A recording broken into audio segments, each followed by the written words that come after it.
Hello and welcome to Champagne Circus Business with a Female Twist.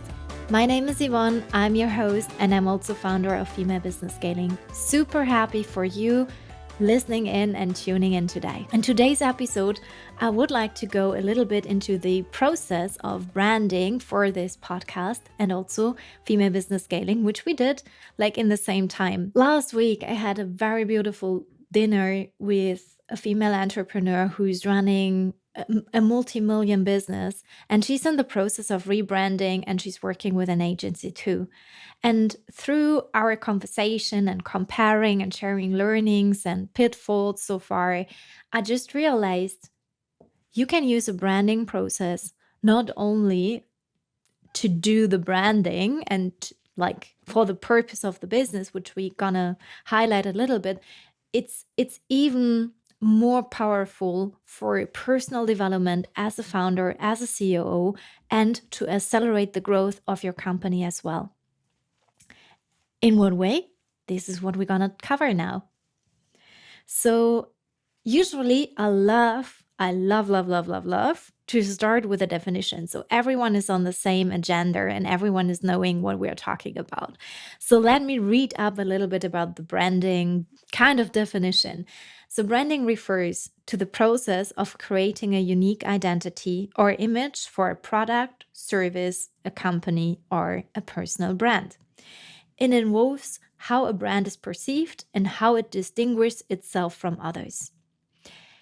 So elements like the name and the logo and the design and the colors and the fonts and the associated communications and the messages, these are all things coming to play when we talk about branding. So corporate identity, which you probably heard, is only part of the branding, because branding is really like the look and feel, the promise you make on the brand to yourself, to your clients, to your partners, to your employees. So it somehow all plays together. So branding is quite a midterm to long-term project in my perspective, because it doesn't end with creating those visuals. So very shortly, let's have a look at like how do you actually brand, and then I'm happy to share a little bit like where we are at and how we did that process personally for the podcast. So actually what you do, like how do you do branding actually, because it's more than just the visuals as mentioned before. You define a brand identity. And if you came across identity work in the beginning, like in any context, it doesn't matter if it's a brand identity or a company identity, a personal identity, a fashion identity, it doesn't matter. Any kind of identity has his own vision and values and idea. And in regards to the branding and the brand identity, you obviously need to know whom you're doing that for. If it's a personal identity, you know that you're doing it for you, but the branding you're working on, you need to know whom you're targeting for. So when I created this podcast, I had a vibe already in my mind. I had a mission in my mind, what I would like to achieve with that podcast. But I also had you listeners already in mind when creating the whole concept, but also when creating the whole branding. So it needs a brand story. And the brand story for that podcast is that I have this podcast in mind for 2 years. So I bought all the equipment even 2 years ago. And I was really digging into the idea, what would I like to bring to the table? Another business podcast, another inspirational podcast. So what is it specifically? And I came up with the idea of Champagne Circus, and you can go back to the solo episode of the idea of Champagne Circus and why actually Champagne Circus is here. It's really building a space of showcasing different perspectives, different angles of approach, different success stories to give this spark and this idea to female entrepreneurs. So they got the faith and the courage to do their thing as well, no matter what, also if it's a very different way, and also to distinguish it from the male energetic way of doing, more intuitive, so a way that is serving our needs in business and in private, and really building a space of amazing powerhouses connecting and really sharing ideas and sharing learnings, very open and honest, so we can all learn from each other. That's the idea behind Champagne Circus, aka the brand story. And then it came to the visual identity. Yeah? So I wanted it to be a very fresh and modern, although feminine brand, and a lot more. So we went really deep into that. So, and now I think that's where the interesting part comes. So a lot of people think about branding. Okay, now the look and feel is probably there, but now the work actually starts, because it needs to be consistent across the platforms you're representing. And to be honest, we are not there yet with female businesses the day we speak. So our Facebook is slightly different than our Instagram. So that's something we are focusing on next, to really streamline it across the platform. So we actually used Instagram as our research place or playground, how I love to call it, to really check like what's the vibe. So I'm a person who needs to test, try and error, but that's also very important, that you monitor and that you adapt and that you engage with your audience. And there's like, I don't know if there's better places, but Instagram is quite a fun place to play with it and to really do this and check it and engage with your audience and to check if how it resonates and to adopt it. So the feedback and adoption process never stops, because there are also market trends and your audience is probably changing. So your brand identity gives you the space and the permission and the invite to connect and to learn and to adopt. It can evolve over time. It will evolve over time. So we did a very initial branding in December, and now we're talking in February. Oh, it's not actually December. In November, we did that. And now we're talking February, and it's already a next wave. So this is like, stay tuned. This is what I mentioned with personal growth and associated accelerated growth for your business. So I will touch base on that in just a minute. So basically, I'm very curious how this process of really branding and bringing it to life after the look and feel and the definition of the visuals and so on is happening. So I was lucky enough to have a specialist next to me who really guided me through that brand process very beautifully. I did, I think, 4 brandings in total in the past years for different companies. And I was a little bit burned. And what do I mean by burned? I was hesitant to do it. I was really feeling like, oh, not another one. No, I don't have the time now. I'm like in the middle of creating a podcast, and I'm also like launching products.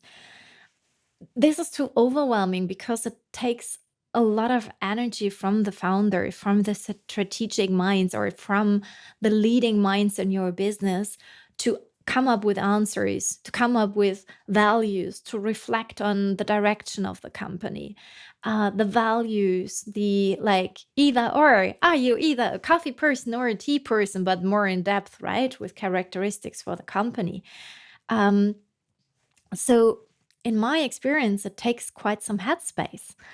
And I was really frustrated in the past of, this is again what you need to fill out, and this is what you need to focus on, and this is what you need to answer me. And then in the end, I had a quite nice design, but I somehow felt like, that's not really fully me. Or, after a year, it felt like, oh, I need to do the whole process again because it's like outgrown and outdated. So I was kind of frustrated to do it again. But But my partner, like the specialist, this genius, she did that so beautifully. So, what I did, I went on a vacation with myself. So that meant I was dedicated to deliver whatever she needs in a short time. And I was dedicated to really focus on the process of the brand's vision, the brand values, what do they mean to me, what really is important to me, what is this brand and the podcast and the company of Female Business Scaling, because we did the branding together. Um, where is it heading to? And what I really, really loved about the process was this interaction and communication. So she was super clear in the beginning when we started the process. What I need from you is answers, prompts, reactions in a quite short period of time so I can continue with thinking.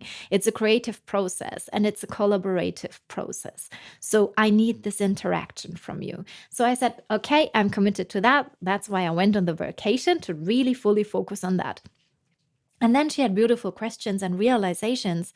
It's so tremendously valuable to have someone in the outside reflecting on you as a founder, as a CEO, on the project for branding or the company and how it's perceived, but also where is it heading to? And she came up with a brilliant question. Sorry, I'm a bit confused. Is this podcast under the brand of you as a personal brand? Is it under the brand of the company? Is it a brand itself? And this obviously distinguishes the branding, the look, the feel, the colors.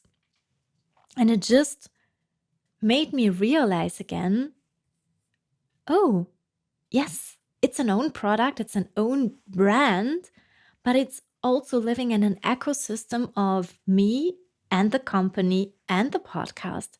So a huge realization and like light bulb moment was, ooh, what if I bring something, like I bring my personal values to the plate, but additionally, what is actually the company bringing? So somehow through that process of visualization, like giving visuals and colors and fonts to the brand became its own identity. And with its own identity, I had someone or something, I don't even know how to call it, to interact with, to collaborate and build ideas with. So the whole orientation of this branding got a new perspective and a new shape. And honestly, when she presented the first branding version to me, it was like, oh my God, I really like it, but it's really bold. I'm not sure if I am there yet. I'm not sure if I can really hold that. I really had to sink it in as a person, but also as a brand promise, and take it with me. So I was reflecting on it 1 or 2 days, like, okay, this is what she is mirroring back to what she has understand with a vision for my company and what she sees in me. And, she has just visualized it and gave it words. And some of the words are even mine. So are not like, she said, like, this was so on point. I just adopted it and included it because it was on point. So yeah, it was a reflection process again, and a conscious decision, and that's also very important, a conscious decision to own that and being that, although aspects of it feel really bold and feel really like stretching me.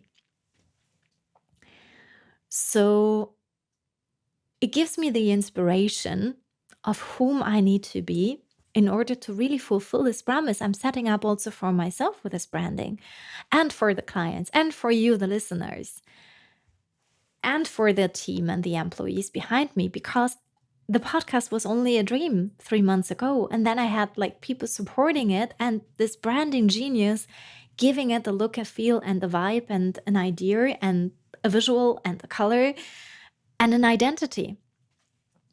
So this identity of the podcast is actually also inspiring me to select cool guests and to grow into a great question person, like a good interview person, a little bit like the Oprah identity, really uncovering the Oprah identity in me to hold space and have engaging conversation and incredible interviews where you as the listener really feel, oh my God, that was insightful. I got something out of that half an hour, 45 minutes, which I can really take away and implement in my business, in my life straight away.